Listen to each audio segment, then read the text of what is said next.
I controlli sulla presenza di contagiati tra gli ospiti e il personale delle case di riposo del Veneto sono quasi terminati, ma sono già disponibili dei primi dati significativi.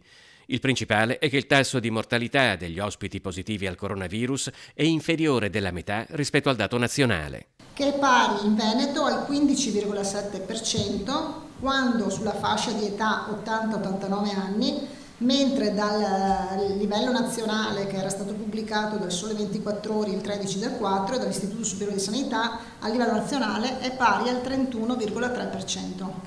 Su 370 case di riposo presenti in Veneto ne sono state finora controllate 302. Significa che il dato al momento disponibile si riferisce al 74% delle 33.311 persone ospitate in queste strutture. Sono risultati dagli esami fatti 1857 di positivi, quindi pari al 6% rispetto appunto ai numeri che oggi abbiamo. Quindi il 6% di questi 24.604, che sono il 74% degli ospiti interi all'interno delle case di riposo, è positivo. Agli esami col tampone sono stati affiancati test rapidi. Se questi ultimi danno esito dubbio o positivo, si passa alla verifica col tampone.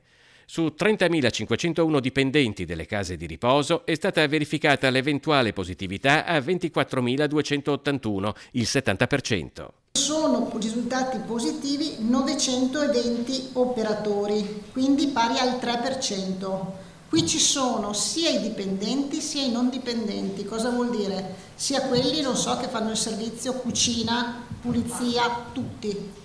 I controlli giungeranno alla completa copertura delle case di riposo nelle prossime ore, dopodiché saranno estesi a strutture per disabili e strutture della salute mentale.